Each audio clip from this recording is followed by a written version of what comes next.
బంగారం ధరలు భారీగా తగ్గుతున్నాయి. గత వారం రోజుల్లో బంగారం ధర తులంపై ఏకంగా 4,000కి పైన పడిపోయింది. కేంద్ర ప్రభుత్వం పసిడి దిగుమతులకు కస్టమ్స్ సుంకాన్ని తగ్గిస్తున్నట్లు ప్రకటించిన క్రమంలో బంగారం ధరలు ఒక్కసారిగా దిగివచ్చాయి.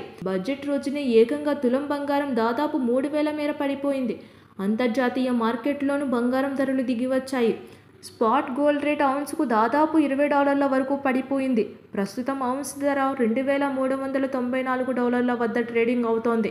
హైదరాబాద్ మార్కెట్లో బంగారం ధరలు నేడు కూడా తగ్గాయి. గత వారంలో 4,000 పైన పడిపోయిన 24 క్యారెట్ల బంగారం రేటు నేడు $104 తగ్గి 10 గ్రాములకు 69,820 వద్ద ట్రేడింగ్ అవుతుంది. ఇక 22 క్యారెట్ల నగల తయారీ బంగారం తులానికి 64,000 వద్ద ఉంది. బంగారం ధరలతో పాటు వెండి రేటు మరింత పడిపోయింది.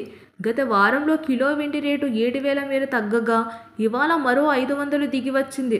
దీంతో హైదరాబాద్ మార్కెట్లో కిలో వెండి ధర 92,000 వద్దకు దిగివచ్చింది. గోల్డ్, సిల్వర్ సహా ప్లాటినం వంటి విలువైన లోహాలపై కేంద్ర ప్రభుత్వం బేసిక్ కస్టమ్స్ సుంకంని తగ్గించింది. ఇప్పటి వరకు గోల్డ్, సిల్వర్పై కస్టమ్స్ డ్యూటీ 10%గా ఉండగా ఇప్పుడు 5%కి తగ్గించారు.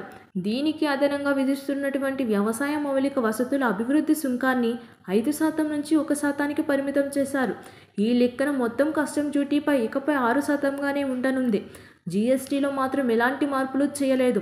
జీఎస్టీతో కలుపుకుని ఇప్పటి వరకు బంగారం, వెండిపై సుంకాలు, పన్ను భారం 18% కాగా ఇప్పుడు 9%కి దిగొచ్చింది.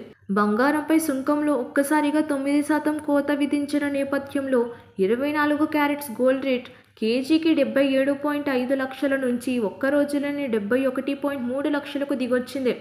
ఈ లెక్కన చూస్తే కిలోకి ఏకంగా 6.2 లక్షలు పతనమైంది. కస్టమ్స్ డ్యూటీలో మార్పుల తర్వాత మార్కెట్ పరిస్థితుల్ని 6 నెలలు పరిశీలించి పన్నుల్లో హేతుబద్ధీకరణకు, వ్యాపార సులభతరానికి చర్యలు తీసుకుంటామని ఆర్థిక మంత్రి పేర్కొన్నారు. ప్రస్తుతం కస్టమ్స్ సుంకం పేరిట బంగారంతో పాటు ఇతర విలువైన లోహాలపై కేంద్రానికి భారీగా ఆదాయం వస్తోంది. దీంతో ప్రస్తుతానికి సుంకంలో కోత విధించిన జీఎస్టీని పెంచడం ద్వారా ఈ లోటును భర్తీ చేస్తారని, అప్పుడు కేంద్ర, రాష్ట్ర ప్రభుత్వాలకు సమాన ఆదాయం వస్తుందని ఆలోచన ఉందని పేర్కొంటున్నాయి బులియన్ వర్గాలు. మరోవైపు అక్రమాలకు అడ్డుకట్ట వేసేందుకు బంగారంపై కస్టమ్స్ డ్యూటీని తగ్గించినట్లు కేంద్రం చెబుతుంది.